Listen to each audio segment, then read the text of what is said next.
Hi, folks. Thanks for tuning in again. This is Grady with Strong Future Nature Doc and PowerNutrientsLLC.com. It's a cloudy afternoon here in Portland, Oregon, Sunday, the 5th of March, 2017. And what I wanted to take the time and discuss is one of my favorite natural cognitive improving substances. You would most likely know it as the Reishi mushroom. In Chinese, it's known as Lingzhi, or the spiritual fungus. And then the Latin binomial is Ganoderma lucidum, which I think is appropriate verbiage. Now, it's well documented as a potent immunomodulator. I don't want to miss that point entirely. For cases of immunodeficiency, so HIV or individuals receiving chemotherapy, the elderly, the chronically stressed, those who were born with a congenitally weak immune system, it does a great job tonifying. And then, on the other hand, for folks who are living with autoimmune conditions, it would mitigate or pacify that excessive immune response that you're experiencing. So do consult with your physician before using. I'm just merely here to disseminate information. I don't want to be involved in any clinical decision-making processes. And so to the point of psychoactive benefits, Western medicine does not necessarily well understand this substance. And by the way, that's the case with even a lot of pharmaceuticals, is all we're doing is offering our best guess. But most likely it's a cholinergic, specifically, and this goes for a lot of mushrooms too, Amanita muscaria, psilocybin. It antagonizes acetylcholinesterase, which is the enzyme that degrades acetylcholine in the synaptic cleft. So basically, reishi mushroom would make acetylcholine more available to particularly the neocortex, so the human part of the brain involved in executive functioning, planning, decision making, essentially overriding our animal instincts, so to reach that higher spiritual purposes that some humans aim for. And what I'm looking at is one of my favorite textbooks from Chinese medicine. It's written by an osteopath who's also a licensed acupuncturist. His name is Dan Bensky. I've had the privilege of speaking to him on the phone once when working at the Bastille Chinese Herb Dispensary. And he lists major known chemical constituents for hundreds of substances.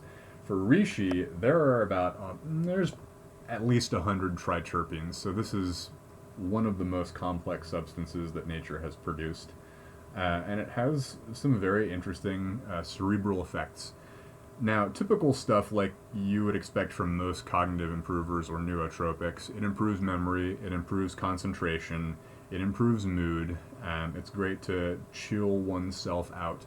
And, to take that from a scientific standpoint, being something that is cholinergic, it would put one in a more parasympathetic state, so rest and digest as opposed to fight or flight. So reducing anxiety, improving cases of insomnia, heart palpitations, forgetfulness associated with insufficient heart qi and blood. I'm going to wax metaphysical here. But then my specific experience was an interesting one. Yeah, it helped memory, it helped concentration, it improved my mood. I'm generally a happy guy, so wasn't necessarily looking for that. But unlike a lot of pharmaceutical nootropics or mood stabilizers or what have you, they don't do much for creativity. That's I think the common experience. Reishi, on the other hand, potentiates the creative mind. And then more specifically, not so much artistic creativity, but with one's internal monologue. That was my personal experience. And also, too, to say that I was more objective with my own emotional patterns, so being able to take that observer perspective with regard to emotional patterns that weren't particularly serving me. Yeah, just being able to find creative solutions with life's problems that arise on a daily basis, and then also being able to put into perspective the stature of a problem. So, don't sweat the small stuff, I think, is an appropriate phrase with regard to reishi mushroom. It definitely puts into perspective one's problems on a day-to-day basis. So from that standpoint, it can be enormously psychotherapeutic for a lot of people. But then going back a long time throughout history, this is an herb that's been used for literally thousands of years, probably about 4,000 years is a good estimate, I'd say. And it appears in the first codified text of herbal medicine, the Shennong Bensao Jing. And so within that book, which was written so long ago, herbs were divided into three categories. So The third tier, the bottom tier, were basically herbs that you would want to take on an acute basis for acute illness. So for febrile diseases, there were particular herbs, and you really weren't supposed to take those beyond the course of illness. Once the symptoms had resolved, you're done taking that herb. The second tier were more for daily usage to promote good health, so essentially preventative medicine. White peony is one that jumps to mind for women's issues, gynecological issues, menstrual issues. That and dongui are pretty well known. However, dongui was actually a tier 1 herb. Now, the tier 1 herbs absolutely would promote good health, but these were ones that would help us, and this is very, very interesting phrasing. They would help us evolve as people, as a species. And I think what was being discussed at that standpoint in history was a desirable epigenetic effect.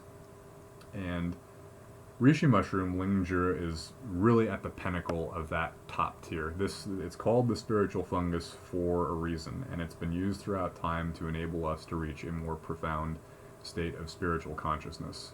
So if you're looking for a novel psychoactive substance that will, by the way, it'll keep you in a sober state. This is a teacher, and I don't necessarily want to advocate the use of psychedelics, although if you have, you've lived your life. And that's one thing. But if you want to be able to function in everyday society while having that educational experience that fungi have to offer, I think you'll very much enjoy the reishi mushroom. Thanks for tuning in, guys. Look forward to talking to you in the future.